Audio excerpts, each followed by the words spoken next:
Seja bem-vindo a mais um Bits Podcast. Eu sou o Richard Alquati e hoje eu estou aqui com o Danilo Faveri, que ele é da SwageLock Brasil, e queria começar agradecendo a sua presença aqui, para a gente ter um bate-papo bem legal aí sobre empreendedorismo, sobre os desafios e tendências de mercado.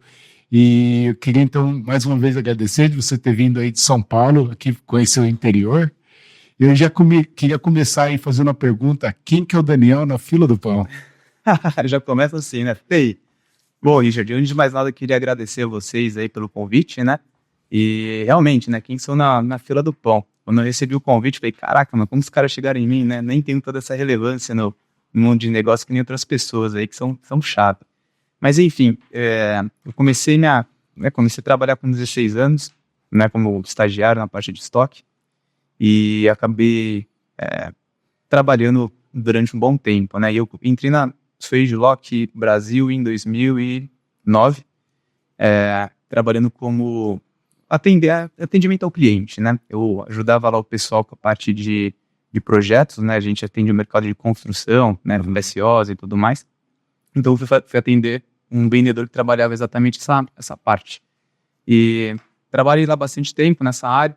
E eu sempre fui uma pessoa, cara, que, eu devo ter dado muita dor de cabeça com meus gerentes, porque eu sempre questionei muito o status quo, buscando sempre melhorar as coisas, tanto no sentido do cliente quanto dos colaboradores, né? Então eu vi alguns processos que não faziam sentido, eu queria mudar tudo, queria fazer diferente, porque, esse negócio é engessado, ou não é ágil, enfim, né? Então eu sempre fui um pouco de dor de cabeça para os gerentes, porque eu sempre desafio o status quo. E faz parte, acho que é importante isso, né? Buscando sempre melhoria. Mas, enfim, trabalhei nessa área durante um ano e meio, 2. Aí eu fui para ser vendedor externo, né, representante. Atendi um mercado muito específico, um nicho, que é o nicho de analíticas, que a gente chama. São empresas que fabricam analisadores e sistemas, né, analíticos, né? Então, ABB, Yokogawa, essas empresas. A ABB você deve ouvir falar por causa da parte elétrica deles, né, que tem os transformadores, etc. Enfim, trabalhei lá durante um tempo, fui pegando experiência.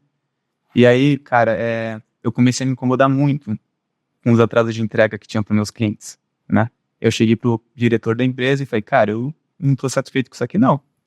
Posso virar o coordenador da logística? Não, né? Eu quero agitar um negócio. Virei coordenador da logística, pedi para ir para os Estados Unidos para visitar a SwageLock, né?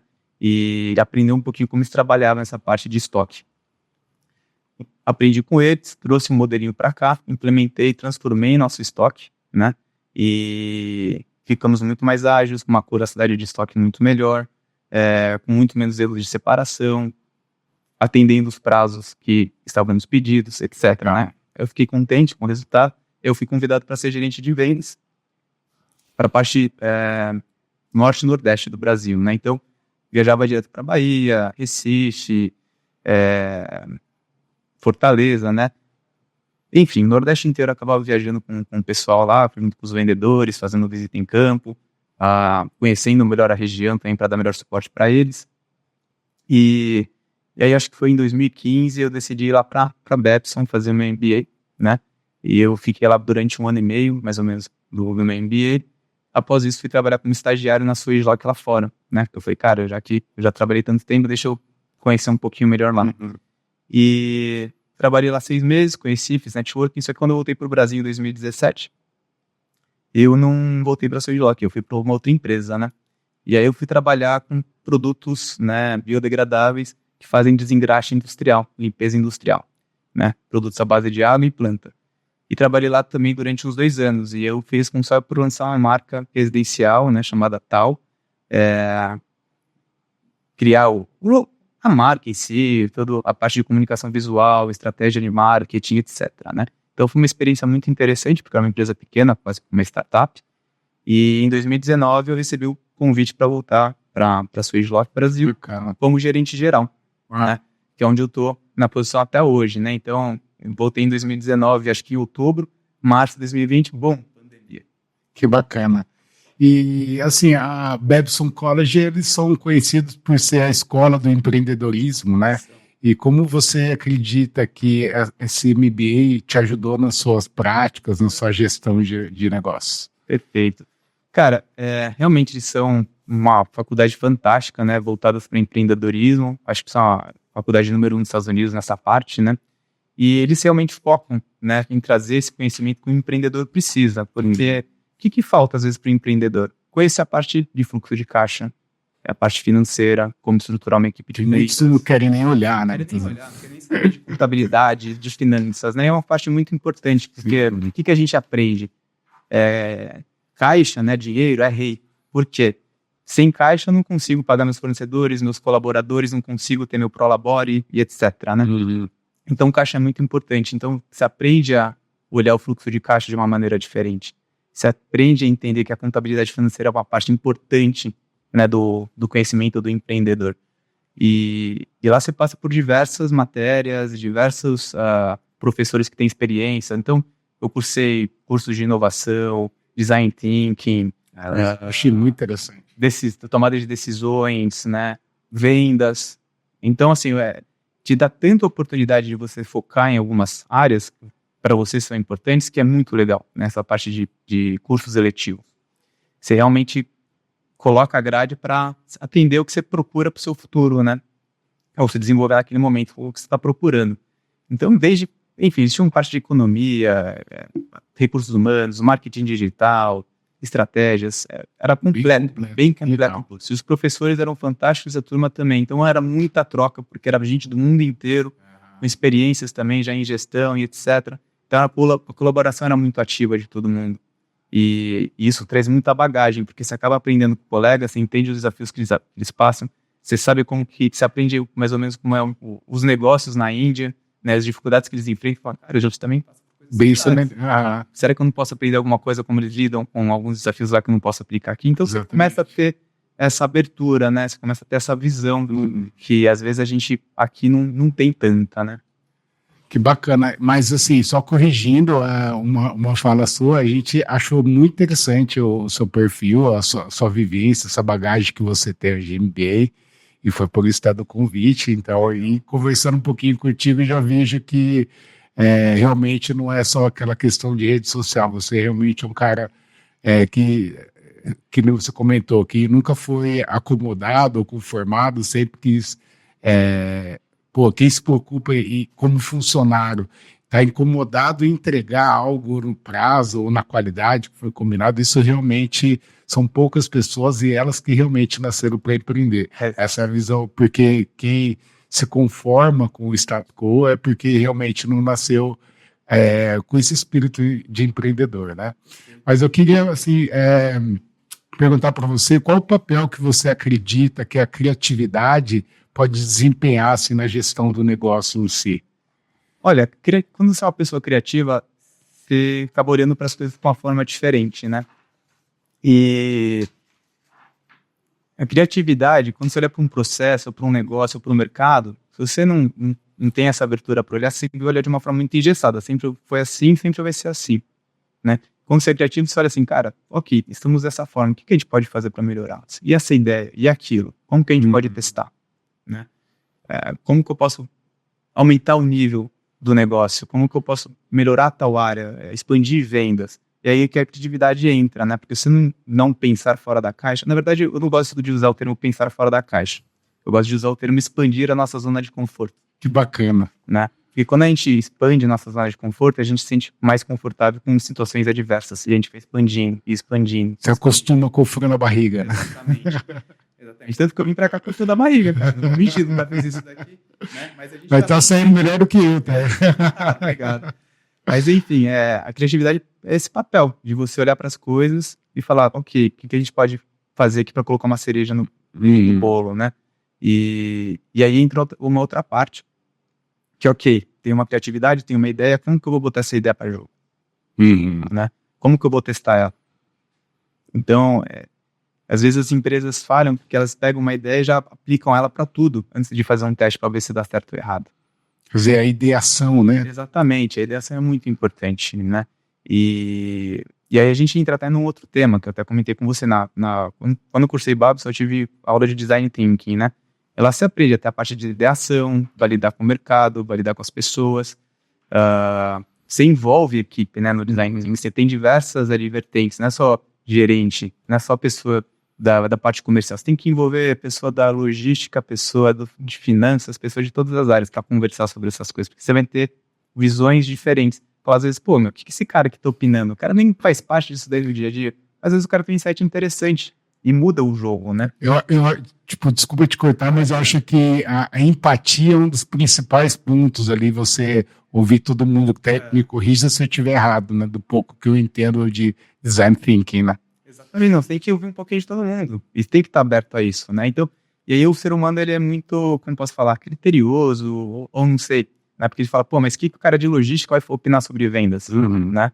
Pô, acho que o prazo de entrega e a qualidade do serviço de entrega é importante, né? E se logística não estiver envolvida, como que ele vai trazer o olhar dele pro jogo? Sem dúvida. Então, essa abertura de olhar de forma mais ampla, né? E aí você faz a ideação, ok, temos uma ideia, será que a gente pode aplicar no nicho?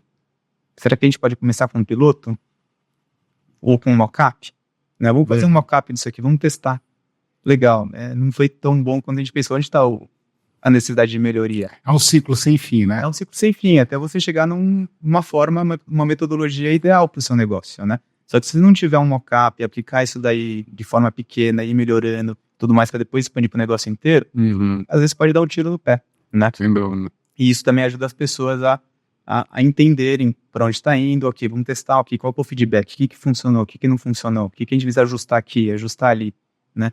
É tudo tentativa e erro no design thinking, né? Mas eu parto de uma base, uma ideação, eu tenho meu objetivo, eu sei o que eu quero criar, o processo, a área, ou a estratégia que seja, né? Ou um novo produto. Mas se eu tiver um mock-up do que eu quero fazer e testar e ir melhorando, talvez eu não tenha o sucesso que eu gostaria de ter, talvez eu não chegue na melhor forma possível, sabe?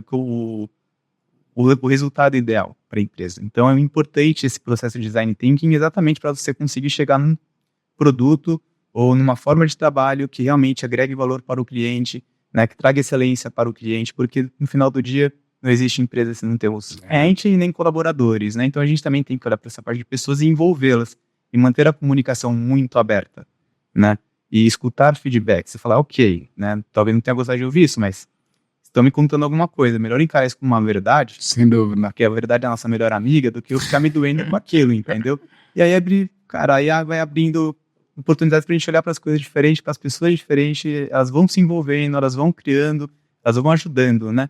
E aí qual que é um desafio junto ao mercado brasileiro?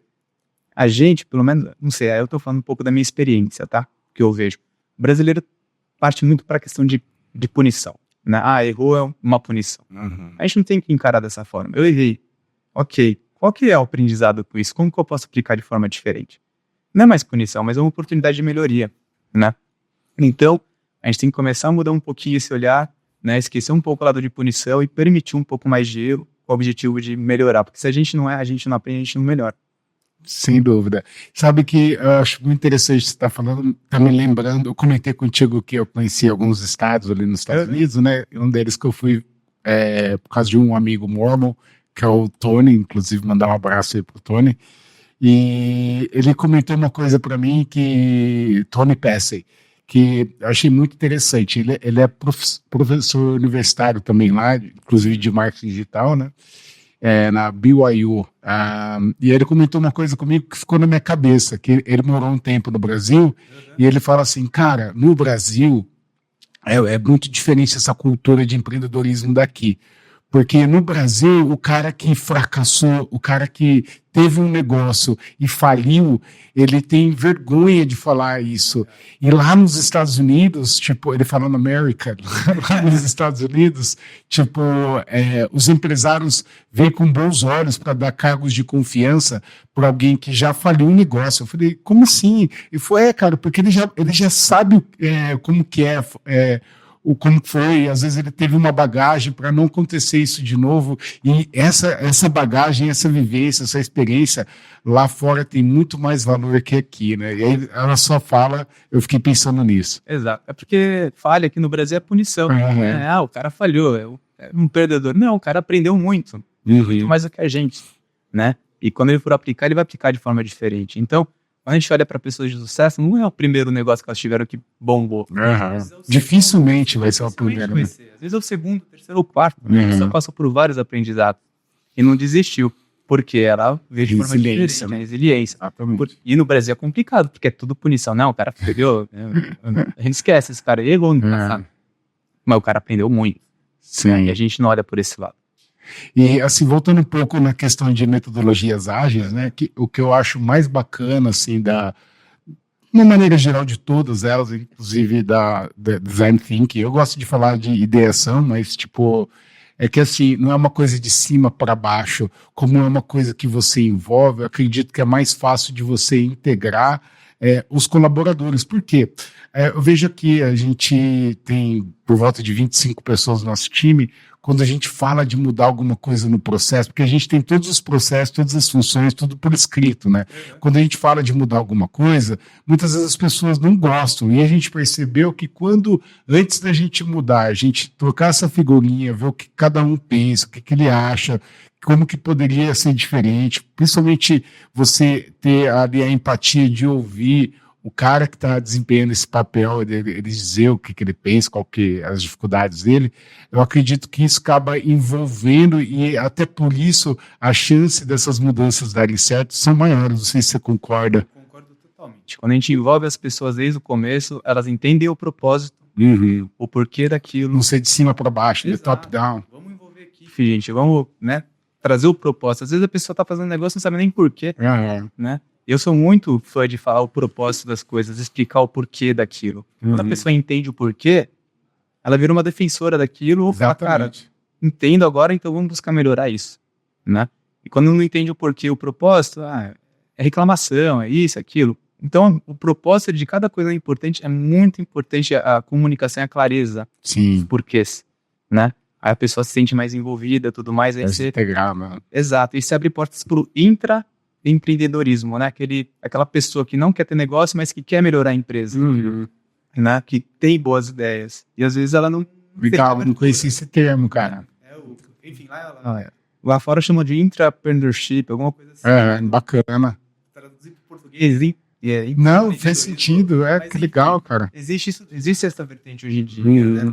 E enfim, acho que é importante envolver a equipe sempre, para qualquer decisão, para qualquer mudança. E depois que se aplica a mudança, é importante ter ali alguns pontos de comunicação, que seja semanal ou quinzenal, para validar a mudança. Porque a gente também tem que ser humilde. Ok, mudei. Estamos testando. Já deu certo num pequeno piloto. Vamos testar um negócio. Vamos escalar. Precisa ter comunicação, porque se tiver que dar um passo para trás, vamos mudar. A gente tem que ser humilde. Sim. Reconhecer que, ok, demos um passo que não foi adequado, né? E o que eu vejo? Às vezes as empresas fazem mudança, elas querem com aquela mudança o final. Enfiar a goela abaixo. Mesmo que esteja dando errado, trazendo péssimas experiências para o cliente, né? Então, acho que isso é importantíssimo.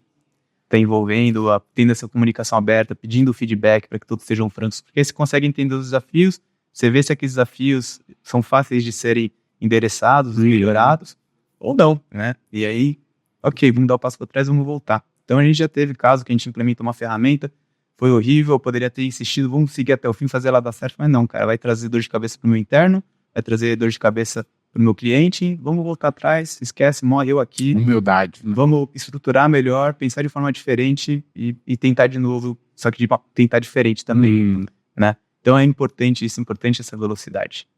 Muito bacana, cara, que legal. Indo um pouco para o seu setor, né? Com a sua bagagem já de 15 anos no mercado de óleo e gás, quais são as principais mudanças que você enxergou no mercado nesse meio tempo aí? Claro.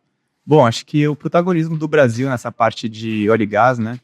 Se a gente for observar desde 2008, 2009, com a descoberta do pré-sal, né? O Brasil sendo um player importante. Não sei se você sabe, mas o Brasil é o país com mais, né, plataformas de petróleo e FPSOs no mundo. Não sabia. E a gente também tem a maior carteira olhando para o futuro, né? E potencial. Potencial e sem contar o da Amazônia, que é a chave dele. Exato. Então tem muita oportunidade. Então o Brasil realmente destacou, né? Trouxe diversas novas tecnologias para a questão de perfuração e produção em águas super profundas. E além disso, a gente vê agora também a importância que a gente começou a dar cada vez mais para a parte de mudança climática, né? Sim. Então você vê que as empresas estão ficando mais preocupadas com essa parte verde, né? Tem já planos estratégicos para ESG, né? Para redução de emissões. Aí a gente vê o hidrogênio verde entrando para ser uma nova matriz energética. Então, você vê que essas indústrias estão adotando, né? O hidrogênio verde também, estão buscando implementar, porque realmente é um diferencial que vai fazer para o clima, né? Para o mundo inteiro, de certa forma, um combustível limpo, né? Que vai ajudar no processamento. Claro, se a gente olha para o futuro, é muito difícil pensar num mundo sem petróleo, porque muitas coisas que a gente utiliza hoje em dia, que nem o plástico do laptop, às vezes até circuitos, enfim, tem muita coisa que é derivada do petróleo. Questões de produtos cirúrgicos, etc. Né?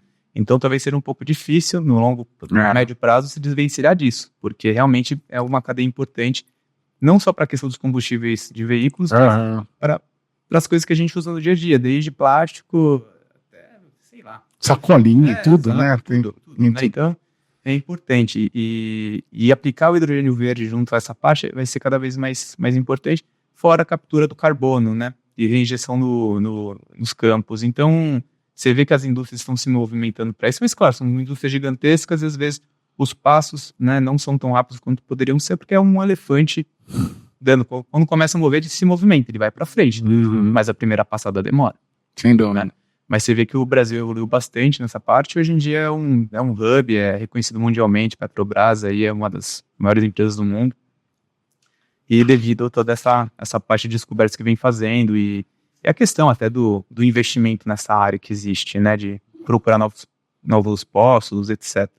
Então, eu vejo que nesses últimos 15 anos o Brasil ganhou cada vez mais protagonismo. Claro que a gente teve altos e baixos, Lava Jato, etc., coisas do passado, mas você vê que a empresa hoje, o Brasil, está bem posicionado globalmente. É isso. E toda a tecnologia que desempenharam, né, para conseguir chegar até o pré-sal, porque imagina, você está furando sal, não dá para você ir lá furar e depois você tirar e vir para extrair, já tem que furar e já ficar algo ali definitivo. Exato. Aí tem que ter lá os equipamentos para proteger, né, o furo, para evitar que, né, tem um blowout ali que realmente comece a vazar coisa do poço para fora, para o mar, etc. Então é muita tecnologia aplicada, né? E quando a gente pensa na evolução, bom, primeiro o petróleo começou na Bahia, né? Começaram a produzir lá. E as pressões que trabalhavam lá, sei lá, era 5 bar, né? 5 atmosferas. Aí depois a gente foi para águas rasas no mar. Sei lá, passou 20 atmosferas, né? Agora quando a gente olha para águas super profundas, as pressões são muito altas, né? Questão de sei lá, 10 mil PSI, ou 20 mil PSI, ou, né, 700 bar, 1000 bar, etc. Então são pressões muito altas e, consequentemente, o risco é muito grande, né? Sem dúvida. Porque qualquer coisinha que der errado, meu Deus, é um Deus na cuda. Então, essa parte é importantíssima para essa indústria. Legal.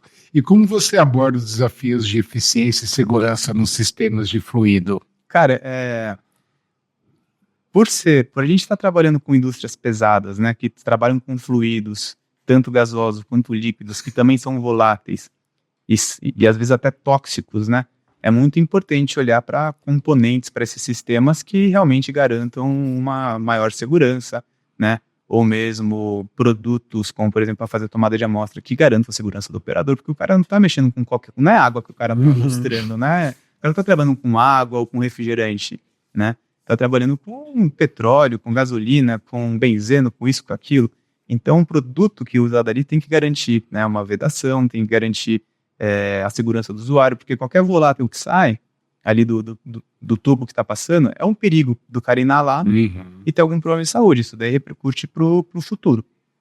Então, é essencial ter isso daí, né? E quando a gente vai numa indústria dessa, numa refinaria, às vezes a gente vê coisa que dá medo, cara.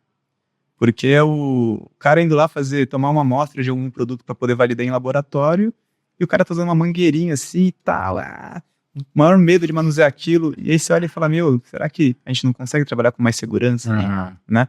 Vamos conversar, vamos olhar para o seu bem-estar, para o bem-estar da refinaria, porque se der alguma coisa de errado aqui, o negócio pega fogo, né? Então tem que ter um olhar para a segurança, tem que usar produtos confiáveis, tem que buscar um parceiro que entenda a necessidade e traga soluções adequadas, né? Não somente olhar para o preço, né? O brasileiro não tem essa questão. O brasileiro sempre olha para o preço, nunca olha para o custo. Custo-benefício, né? O custo-benefício é o custo do ownership, né? Depois que eu instalo aquele produto ali, quanto que eu vou ter de manutenção, né? Quanto que isso vai evitar? Vai me render. Isso vai me render, né? Às vezes você aplica lá uma conexãozinha, alguma coisa parecida, que fica vazando óleo, né? Aí é um óleo por dia, um litro de óleo por dia, que vazou lá do compressor. No final do ano, no final do ano, quanto que é? Né? Quanto que não custou aquilo? Porque eu economizei, sei lá, 20%, mas o preço depois saiu, sei lá, 200% mais caro. Sim. E a gente não olha para esse tipo de coisa. Que é básico, né? Básico. Então fica preço, mas cara, e o seu custo de operação? Como que tá o seu custo de operação? Será que a gente não consegue reduzir? Né? Às vezes tem lá as linhas de ar comprimido, que é um compressor que gera o ar comprimido. E aí você tem vazamento do ar comprimido. Você já perdeu eficiência energética. Você está tendo que aumentar a capacidade do compressor, gastando mais energia elétrica para compensar aqueles vazamentos que tem na tua linha. Aí às vezes você sana os vazamentos na linha, você desliga um compressor, você economiza, sei lá, milhares de reais no ano, porque não vai ter mais esse custo de energia, não vai ter mais o custo de manutenção do equipamento. Então acho que... Interessante. Faz todo sentido mesmo. Aí precisa começar a olhar para nossas indústrias, para nossos negócios de uma forma diferente. Qual que é o custo que eu estou tendo com isso, né? Às vezes tem uma linha de vapor. Aí vai desde indústria alimentícia, farmacêutica, biotecnologia, até uma refinaria também, né? Para você gerar vapor, você necessita, né, de energia ou, né, de alguma fonte que aqueça a água, gere esse vapor superaquecido para você poder trabalhar ele, seja para limpeza, seja para o que for. E quando você tem vazamento de vapor, novamente, você tem perda de eficiência energética porque você tem que aumentar sua capacidade de geração de vapor, né? E aí, quanto que custa gerar isso? Quanto que está o preço do gás natural para gerar isso daí? Então, a gente tem que olhar, né, as empresas, eu acho que tem que buscar olhar cada vez mais para esse lado do custo da operação. O que eu posso fazer para ter menos problemas aqui, né? E às vezes, por exemplo, em linha de vapor, a gente tem condensado, eu tenho que remover o condensado dessa linha de vapor. E as empresas não fazem isso, aí começa a dar alguns problemas. Então, são vários detalhezinhos na indústria que, se forem abordados de uma forma mais criteriosa, vai trazer ganhos para a empresa, vai aumentar o lucro da empresa, vai reduzir custo, né? E, consequentemente, vai prover para o seu colaborador um espaço mais seguro. Sem dúvida. Né? Mas, enfim, são essas... É cultural, né, cara? Cultural, mas a gente vai trabalhando, a gente vai levando esse valor, porque o meu interesse, claro, vai ser sempre aumentar meu faturamento, crescer, etc. Mas para a gente é primordial a segurança. Tanto da planta do nosso cliente, quanto das pessoas que ele trabalha. Né? Isso para a gente é primordial. Então, não vou vender algo que o cliente quer porque é mais barato, se for dar algum problema, entendeu? Eu prefiro o quê? Que tá seu nome em jogo ali também, né? Tá meu nome, nem isso, eu me recuso. Falo, cara, eu prefiro não cotar isso daqui porque eu sei que não é adequado, pode trazer riscos para sua operação, né? Então, esse olhar é importante. Nem todo mundo tem esse olhar, né? Só quer garantir a venda. Não, eu prefiro, às vezes, não vender porque eu sei que pode trazer algum risco para a empresa e para a pessoa, do que, né, garantir aquele faturamento que às vezes pode até trazer uma dor de cabeça pro futuro. Então tem que ser um pouco, às vezes, um pouco de estômago. O lucro não está acima de tudo, né? Isso que é mais interessante. E você poderia detalhar alguma transformação de negócio significativa, assim, que você liderou? Claro. Bom, por algumas, né? Mas eu acho que as mais recentes aqui para mim foi a implementação do SAP B1, né? Do SAP B1 aqui na nossa empresa. Por quem é leigo, o que é PB1? O SAP B1 é um sistema operacional, né? Um ERP, né? Onde concentra ali as informações, você faz suas cotações, seus pedidos de compra, contabilidade, logística, estoque. É o que controla o operacional da tua empresa. Né? É um sistema como, por exemplo, um TOTUS, um DataSul, né? Só que é um sistema um pouco mais robusto, né? E a gente implementou o sistema, se não me engano, em 9 meses. Né? E geralmente para implementar um sistema operacional é 2, 3 anos, dependendo. Então a gente vem muito ágil, a gente tinha uma agenda muito apertada. Tudo bem que veio, né, por uma decisão da nossa fábrica implementar isso aqui no Brasil, mas antes disso a gente também já estava olhando para outros sistemas operacionais para trazer uma melhor experiência, tanto para o nosso colaborador quanto para o nosso cliente, né? E aí casou as duas coisas, né? Veio essa decisão da fábrica, vocês têm que colocar o SAP aí. Falei, tá bom, já estamos procurando outra coisa mesmo, né? E implementamos. Então, 9, o prazo inicial era 7 meses, que eu falei, o Brasil aqui é meio loucura pra gente implementar em 7 meses, porque tem uma questão fiscal, etc. Que os gringos não fazem nem ideia da loucura que é. E aí, enfim, a gente, né, renegociou para 9 meses de implantação, conseguimos cumprir o prazo, fizemos o go live, né, do sistema, e no primeiro dia eu já estava faturando, sem nenhum erro. Né? Então, pra gente foi bem organizado. Foi desafiador, criamos sala de guerra, criamos aquilo, e enfim. deu certo. Outra coisa que foi bacana que a gente transformou recentemente também foi nossa área de atendimento ao cliente. Por quê? Hoje minha empresa ela é segmentada na parte comercial por segmentos de mercado. Então eu tenho segmento de óleo e gás, de química e petroquímica, de OEMs, né, que são fabricantes de equipamentos originais, e alguns outros segmentos. E o meu atendimento ao cliente era por segmento, né? Então, às vezes, um vendedor que atende um consultor técnico que atende alguns segmentos, né, mais de um, tinha que falar com 4, 5 pessoas diferentes. Aí eu falei, cara, essa daqui, para quem tá fora, deve ser complicado ter que gerenciar tudo isso de conexão. Será que a gente não pode simplificar para o cara ter um único ponto de contato? Aí essa pessoa de ponto de contato vai conhecer melhor as necessidades daquele consultor técnico e do cliente daquele consultor técnico. E aí vamos trazer uma experiência um pouquinho mais pessoal. Então a gente fez essa mudança. Só que aí, novamente, a gente envolveu o time, né? Conversou com toda a equipe, falou, isso aqui é o que a gente pensou em fazer, o que vocês acham da experiência de vocês? Eu acho isso, eu acho aquilo, então vamos fazer uns ajustezinhos aqui. Fizemos, né? Aí, ok, vamos colocar uma data para início dessa nova estrutura, comunicamos toda a nossa equipe, né, da empresa, e fizemos o go live dessa nova estrutura. Então, primeira semana, follow-up, né, feedback da galera no final da semana. Como que foi essa primeira semana para vocês? Faltou isso, faltou aquilo, tá, beleza. Fizemos algumas melhorias. Segunda semana também, feedback na sexta-feira. Agora melhorou isso, melhorou aquilo, mas aquilo não tá legal. A gente foi ajustando, beleza, e o ponto que ficou mais alinhado no final era a comunicação. Falei, ok, o resto melhorou, só a questão de melhorar a comunicação. E aí a gente começou a falar, gente, vocês que estão na rua, né, consultores técnicos, faça um alinhamento diário com a equipe de vocês, né, com quem vocês trabalham, faz uma dele, 15, 20 minutos, como que tá teu dia? Essas são as prioridades do dia, né? Se você não passar as suas prioridades do dia para quem tá te atendendo internamente, o cara também não vai saber, né? O cara não aprendeu alemmente ainda, não chegamos nesse nível. Ainda.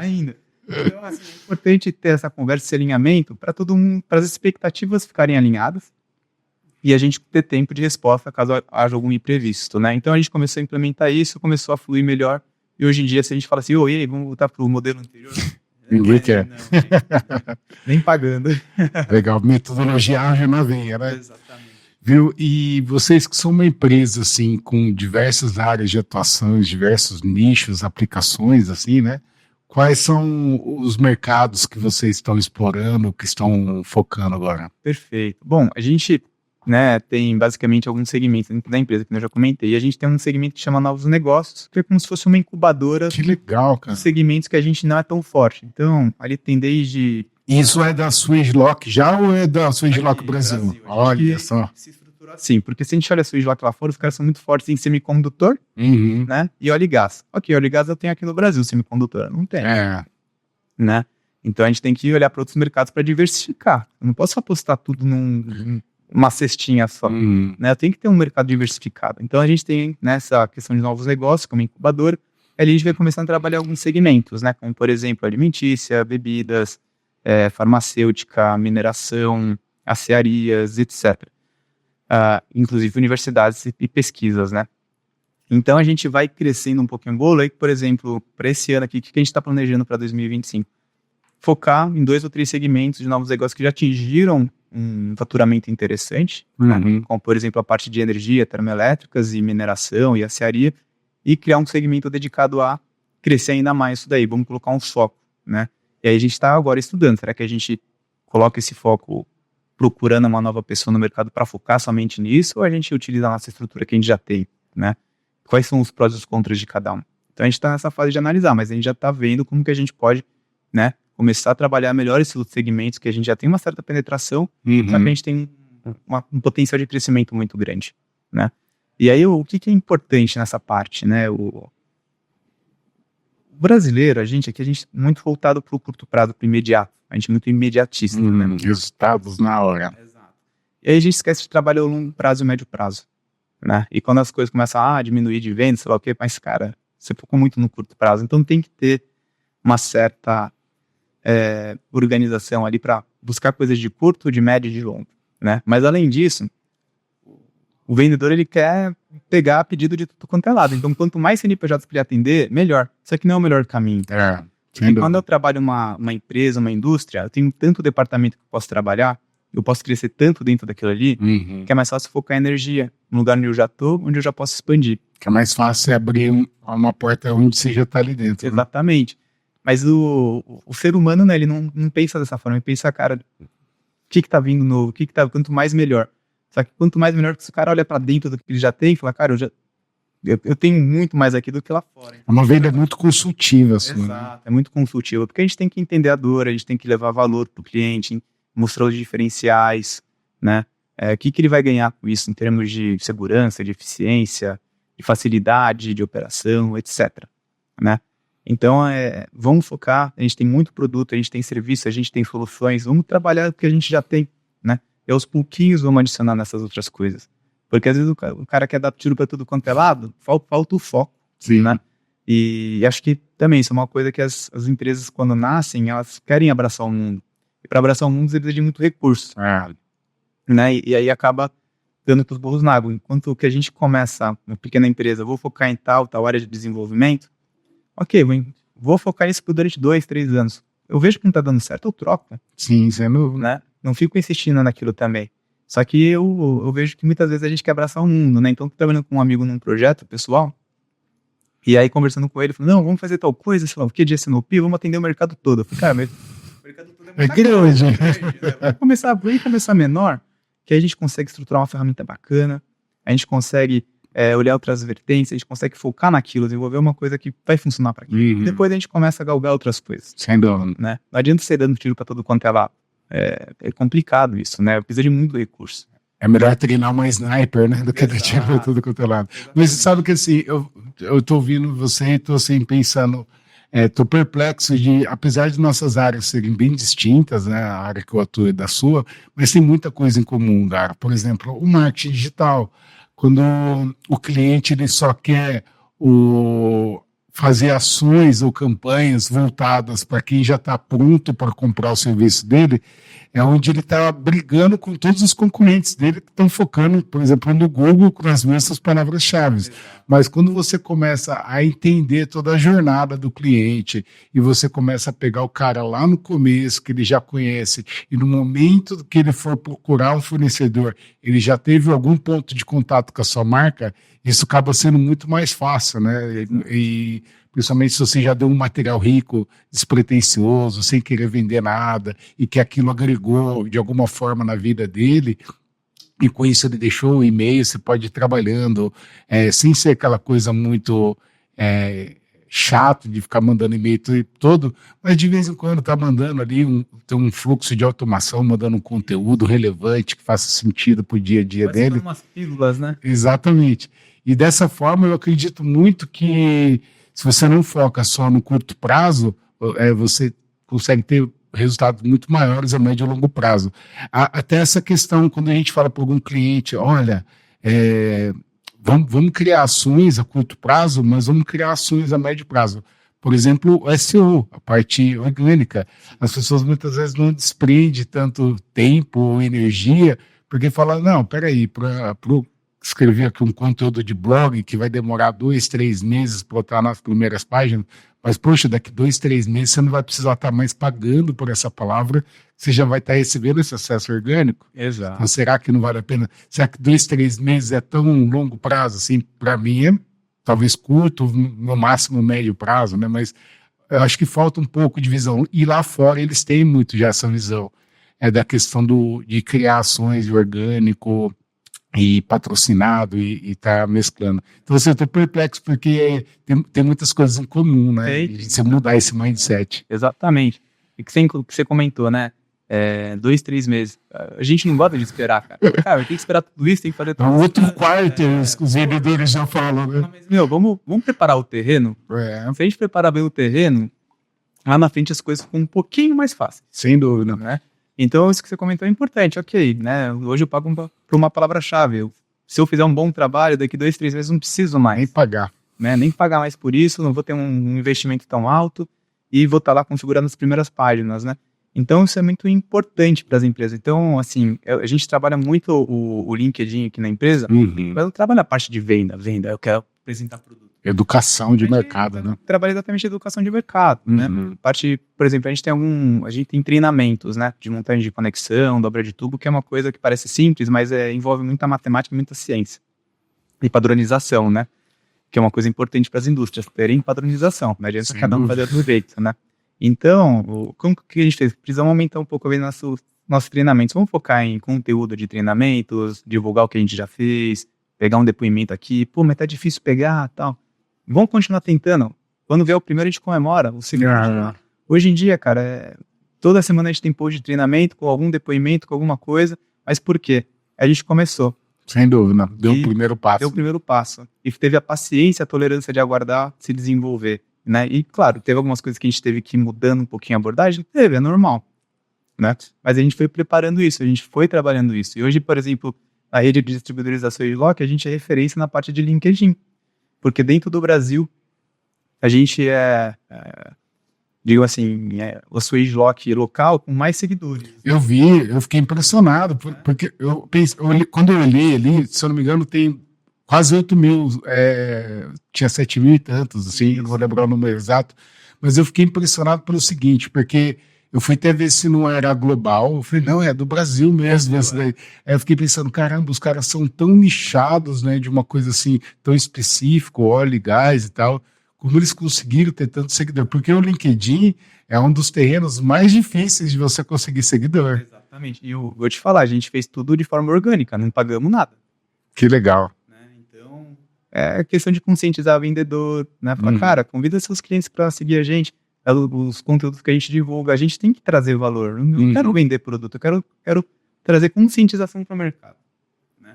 O resto... Quem sabe mais para frente a gente possa vender, né, alguma coisa para ele. Mas eu preciso primeiro conscientizar para trazer essas coisas, né? E a gente chegou nisso. Então, se eu comparo o Brasil com o resto do mundo, a gente tem muito mais seguidores que os outros distribuidores locais. E por quê? Porque a gente começou um trabalho, a gente focou, colocou metas. Primeiro a gente começou com 5 mil seguidores de meta, depois para 6, depois para 7, depois para 8. E a gente vai indo de pouquinho em pouquinho, né? Pequeno em pequeno passo. Mas a gente começou, a gente deu o primeiro passo. Exatamente. Né? E hoje a gente é referência nessa parte. O que vocês estão fazendo de diferente aí, que vocês têm tantos seguidores? Agora vocês são o nosso objetivo, a gente quer chegar a vocês. Cara, boa sorte, que eu também vou querer ficar cada vez melhor. Né? Bacana. Então, é bacana. E o que é importante, né, nessa parte? Por que a gente teve tanto sucesso? É o Daniel? Não é o Daniel. É a Tatiane, né, minha líder de marketing, a equipe que ela coordena, as ideias que ela traz. Dá autonomia para as pessoas também trabalharem, né, e trazerem resultado. O que a gente fala é muito o termo de accountability, de responsabilização. Você é responsável pela sua área para desenvolver esse trabalho. Né? Traga sugestões, traga melhorias. Né? Tenha autonomia de tomar algumas decisões. Tem dúvida? Vamos conversar. Né? E o que eu vejo hoje em dia? Muitas empresas que não dão autonomia para o colaborador e esperam que ele trabalhe como se fosse o dono. Eu tenho um nome para isso. Eu chamo de a Branca de Neve e os 7 anões. O dono é a Branca de Neve e ele faz com que todo mundo seja os anõezinhos, permite o crescimento de cada um. Exato, exato. E aí, se você dá autonomia, ok, vai existir algum erro que às vezes pode, né, causar um cabelinho branco aqui, ele vai, mas vamos conversar e melhorar. E se eu não der essa autonomia, como que eu espero que o cara vá performar? Sim. Né? Como que ele vai crescer? Ele não vai. Então é importante dar autonomia para o colaborador, né? Fazer com que ele se sinta confortável para trazer sugestões, melhorias, porque se não fizer isso, vai ficar muito dependente de uma única pessoa para fazer o negócio alavancar. Acontecer, né? E quando você distribui essa autonomia para a equipe inteira, né? São várias pessoas, owners daquilo, que vão trabalhar no mesmo objetivo, trazendo valor, então fica muito mais fácil você atingir outros objetivos, novos resultados, quando você providencia autonomia, porque não é mais agora são 20, sim, 30, né? Então fica muito mais potencializa. Legal. Assim, eu sei que uma empresa do porte da SwageLock, dos clientes que vocês atendem, geralmente vocês têm um contrato de confidencialidade, que vocês não podem contar muitas coisas. Mas eu queria que, dentro do que você pode abrir para nós, você pudesse contar aí algum case de sucesso que você tem orgulho de ter implantado no cliente, alguma coisa que você fala, uau, conseguimos. Perfeito. Bom, a gente trazer um pouco de contexto antes, né? Quando a gente olha para essa indústria de gás, para FPSOs e tudo mais, existe a parte de linhas de flare, que é para onde o gás vai para queima, né? Só que devido à questão ambiental, é importante que essas empresas façam análise do que tem para o gás do flare para ver o que tem de contaminante que tem para a atmosfera. E qual que é o problema dessa linha de flare? É que quando você coloca um painel ali para fazer a amostragem disso daí, você não consegue ter uma amostragem representativa, né? Porque tá tudo indo pro gás do flare, tá queimando tudo. Então você não tem pressão que leva para esse painel, que leva para o cilindrinho para você fazer a amostragem, levar para o laboratório e validar. Então as empresas, antes de mais nada, recebem multas diárias do IBAMA, porque não conseguem fazer essa medição, e as soluções que existem no mercado não atendem, né? Porque não trazem essa representatividade da amostra, elas na verdade contaminam. E a gente desenvolveu uma solução que, né, consegue fazer a coleta dessa amostra representativa, né, com segurança ao funcionário, e a gente vem desenvolvendo essa solução no mercado, né? Então a gente já tem alguns players aí que já adotaram isso daí, que a gente vem buscando trabalhar junto com eles, porque assim, as multas diárias do IBAMA não é questão de 200, 300 reais, é 300 mil. Diária. Porque o cara não conseguiu fazer uma leitura do flare, né? Então, às vezes é um painelzinho que custa, sei lá, 50, 60 mil reais, só que o cara tá recebendo uma multa de 300 mil, meu. Então, será que vale investimento? Sim, com certeza vale. Então, assim, isso é uma coisa que a gente tem orgulho, né? Porque a gente desenvolveu aqui, localmente, pediu ajuda para a SwageLock lá fora, porque, assim, eu tô no Brasil, né? Eu tenho uma equipe de especialistas, engenheiros, etc. Só que tem a mesma coisa na Europa, tem a mesma coisa na África, a mesma coisa na Ásia, e são vários, né? Então, na verdade, a gente acaba tendo uma rede de apoio muito legal. Porque às vezes uma coisa que eu tô passando aqui no Brasil, alguém já passou e consegue me dar o caminho das pedras. Legal. Né? E às vezes eu tô com uma dúvida técnica, ou eu com uma dúvida técnica, a gente vai trocando figurinha, consequentemente a gente consegue uma solução muito mais interessante para o cliente, assertiva para o cliente, do que às vezes tentar sozinho, né? Então a gente tem essa rede de engenheiros globais que acabam se ajudando. Uau. E é assim que a gente conseguiu chegar nessa solução, né? Não é o Brasil, é uma equipe que trabalha junto, voltado com foco no cliente, né? Porque eu comentei, eu não vou vender um negócio pro cliente sabendo que não vai dar certo. Eu tenho vergonha de fazer isso, né? Só por vender? Só para ser competitivo, vou trocar uma pecinha aqui que vai mudar toda a operação do sistema? Não vou fazer isso, né? Eu tenho vergonha disso, eu quero vender algo que traga valor pro cliente. A gente tem, assim, alguns valores dentro da empresa. Foco no cliente, respeito ao indivíduo, qualidade, inovação, melhoria contínua e integridade. Nossa, muito parecido com os nossos. Né? Depois eu te mostrar no site os nossos, legal. Vai ficar impressionado. Então, assim, se eu tiver foco no cliente, né? Então, pra gente é muito importante esses valores, a gente não troca isso por nada. Sem dúvida. O cliente no centro, né? Exato. E, assim, falando um pouco de marketing digital, considerando as tendências, assim, emergentes, como que você acredita que o marketing digital pode abrir novas portas ou ajudar vocês a vender melhor, né? Nem vender mais, vender melhor? Bom, aí é importante ter, digamos assim, um processo bem alinhado, né? Um funil de vendas ou um funil de marketing bem determinado, onde você consiga qualificar aquele lead. Então você tem que trabalhar de diversas formas, né? Inbound, outbound, aí você tem as mídias sociais. Então como que eu posso, dentro disso tudo que a gente tem no mercado hoje em dia, achar o melhor caminho para a gente, né? Então, hoje a gente foca muito usando a ferramenta da RD Station para gerar os leads e para ajudar a gente também na jornada. Utilizamos a nossa mídia social para conscientizar, levar informação importante para os nossos clientes, né? E acho que isso, para a gente, é o que tem funcionado agora. Mas quando a gente olha para essa questão de marketing, é tanta coisa, que fica difícil de se situar, né? Mas, enfim, essa parte é importante, você ter uma boa estratégia determinada para isso, quais ferramentas você está usando, qual que é o seu processo. Empresa que metas, tem processo, né? E tem metas, cara, qualquer coisa tá bom, entendeu? Para quem não sabe por onde vai, qualquer caminho. Exato, então é importante ter um processo de vendas, é importante ter um processo ali de qualificação daquele lead, é importante ter equipe orientada para trazer uma boa experiência, né? Se eu só tiver marketing digital, não tiver uma pessoa aqui que providencia uma boa experiência para o meu cliente, vai por água abaixo. Então, são várias coisas integradas que trazem um resultado no final do dia para essa parte de conhecimento da marca, conhecimento do que a gente faz, os valores que a gente agrega para os nossos clientes, né? Nossa agilidade em entender. Então, assim, começamos lá com o LinkedIn, focamos lá, vamos trazendo bastante conteúdo. Hoje já são referência lá, né? Referência dentro do nosso nicho, da SwageLock. E aí, ok, trouxemos o RD Station, criamos lá um formuláriozinho no Fast para ir coletando esses leads, que está interessado em catálogo, que está interessado às vezes em alguma informação técnica, a gente vai daí passando para os consultores, envolvendo o cliente, conversando, entendendo o que ele precisa, mas o cara, não preciso de nada, né? Você estava olhando aqui para compor um projeto futuro. Pô, cara, é um projeto futuro? Deixa eu te ajudar então, porque a gente tem muita informação nova dessas tecnologias que pode te agregar. Então, não existe receita correta.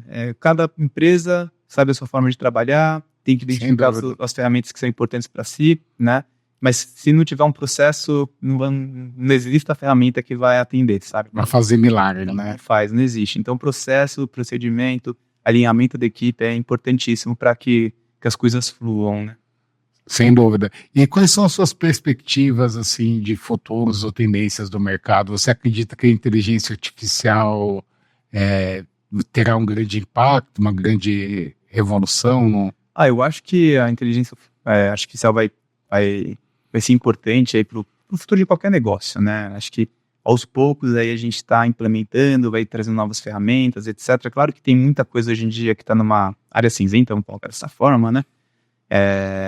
Talvez vai existir alguma regulamentação para esse mercado, mas realmente, inteligência artificial cada vez mais vai ganhar espaço, vai trazer mais autonomia para as empresas, vai trazer mais qualidade para os colaboradores e etc, né? Mas eu acho que, além disso, é a parte de indústria 4.0, das automações, né? De produtos ali que já estejam integrados, que mandem informações precisas para uma sala de comando. Então, acho que essa parte da indústria 4.0 de automação, né, dessa transferência de informação, de coleta de dados, vai ser muito importante para a transformação da indústria, sabe? Então, a empresa que não se movimentar para esse lado e conseguir trazer alguma automação... Vai ficar para trás. Né? E a gente já está trabalhando nessa parte também, buscando desenvolver produtos, soluções que atendam essa parte da indústria 4.0. Mas eu acho que, além disso, né, que olha para o mercado, a gente vê alguns segmentos novos surgindo, como, por exemplo, o hidrogênio verde e a captura do carbono. Né? Hidrogênio verde é um segmento novo que vai surgir, que é o que acontece. Quando a gente olha para a questão do hidrogênio, o que pega hoje em dia? É o custo dele. Né? Quando a gente for pensar em produzir hidrogênio, cara, eu não posso ter um sistema que vaza, porque cada partícula que vazar, eu estou aumentando o meu custo de produção. Sem dúvida. Então eu preciso ter o menor custo possível e, enfim, a gente tem os produtos adequados para trabalhar com esse tipo de situação, porque realmente nossos produtos são estanques. Mas é um mercado que vai se desenvolver muito forte, porque não só vai abastecer indústrias com a parte de energia, né, como vai abastecer a parte de frotas de veículos. E aí, olhando para isso, eu acho que não existe uma matriz só, não vai ser só carro a combustão, carro a bateria elétrica, carro a hidrogênio, vai ser um mix dele que vai servir para o futuro, né? Não dá para apostar só numa coisa. Eu acredito muito no híbrido, assim, no futuro, sabe? Duas fontes de energia. Eu acho que, por exemplo, acho que a Toyota, ela faz um excelente trabalho nisso, porque ela não aposta todos os ovos dela num ponto só, ela está diversificando um pouco. Exatamente. Ela está desenvolvendo um motor para hidrogênio que vai queimar hidrogênio e vai soltar água, não vai ter nem bateria, né? Então, assim, eu acho que esse da Toyota é o melhor dos mundos, porque vai trazer autonomia para os veículos, não vai poluir, vai liberar água. Então, assim, olhar para o futuro, vai surgir novas coisas e a gente tem que ter preparado para isso, a gente tem que estudar esses novos mercados, saber como que a gente vai agregar valor para a cadeia de suprimentos, né? E a mesma coisa com a área de óleo e gás, química e petroquímica, elas vão adotar essa tecnologia, porque elas utilizam o hidrogênio nos processos delas, né? Seja um processo de produção, ou seja para abastecer a matéria elétrica que elas têm dentro ali da usina delas. Então, são alguns segmentos que vão surgindo que vão ganhar bastante relevância daqui para frente, né? Acho que o Brasil está bem posicionado para isso, só precisa um pouquinho mais de agilidade, né? A gente tá muito memorando, muito aquilo. Quando a gente olha para a Europa, os caras estão com algumas usinas funcionando de hidrogênio verde. Fala, caraca, estamos um pouquinho para trás. Mas acho que a gente vai fazer isso acontecer, né? Acho que a gente tem um povo muito resiliente, um povo fantástico, e acho que é só questão de tempo mesmo para a gente ir adotando esses novos segmentos, essas novas indústrias aqui no Brasil. Bacana. Você sabe que eu sou um quarentão, né? E eu sou uma pessoa muito sou muito otimista, acho que essa é a melhor palavra que traduz. Mas eu ouço desde criança que o Brasil é o país do futuro. Eu estou ansioso para esse dia chegar. Aí, sabe, eu vou entrar numa parte um pouco mais pessoal, né? Para isso acontecer, acho que depende de cada um de nós, do outro, né? Sim, sem dúvida. Isso aí, quando a gente observa essas questões, a gente sempre está colocando no outro, no outro. Isso é uma coisa que eu trago até para o meu modelo de gestão. Quando alguma coisa dá errado, eu não coloco a culpa no meu colaborador. Eu falo, cara, o que eu fiz que eu poderia ter feito diferente? Exatamente. Né? E a gente não faz muito isso quanto deveria fazer, seja nosso relacionamento amoroso, nosso relacionamento profissional, na empresa, na vida. Mais fácil culpar o outro, né? Muito mais fácil. Cômodo. Né? Por exemplo, questão da Olimpíada, o Medina não pegou ontem, sei lá o quê. Meu. Por que ele não pegou aquela lá? É muito mais fácil colocar que o Marlon estava ruim do que ele que não teve uma boa estratégia. E não sei qual é a resposta correta, né? Cada um é cada um. Mas estava flat mesmo, né? Coitado. Mas enfim, mas a gente tende a culpar sim. Algo a mais, né? Tinha outro cara lá que estava falando com ele, estava flat, mas o cara se deu bem. Então, assim, será que a gente não deveria olhar para dentro e falar o que eu posso fazer melhor da próxima vez, em vez de sempre ficar culpando o próximo, ou porque o farol fechou, ou porque, sei lá o que, cara. Meu, ok, deu ruim, né? Cheguei atrasado em um lugar, o que eu posso sair mais cedo da próxima vez, né? Ou deu errado tal coisa, como que eu me comuniquei com o meu funcionário? Será que eu me comuniquei de forma efetiva? Será que eu envolvi a equipe da forma correta? Se a gente não reflete isso, a gente não transforma, né? Então, pra gente se transformar, a gente tem que olhar sempre para dentro, né? As respostas estão sempre aqui dentro, não lá fora. É isso que eu costumo falar para minha equipe, né?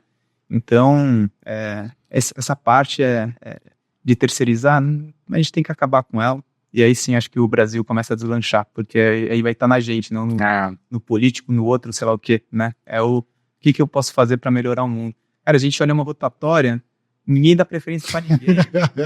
A preferência sou eu, né? Cadê a gentileza, meu?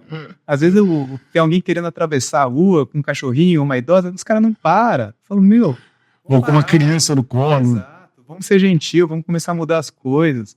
Porque não dá, não, porque eu tô atrasado. Cara, e o outro? Você acha que o outro não tá atrasado? Essa questão não cabe, tu tá a pé. E assim, sabe o que eu acho interessante na sua fala? Porque assim, muitas vezes a gente desviando um pouco aqui, mas é interessante a gente refletir um pouco da nossa cultura, que isso acaba refletindo em tudo, né?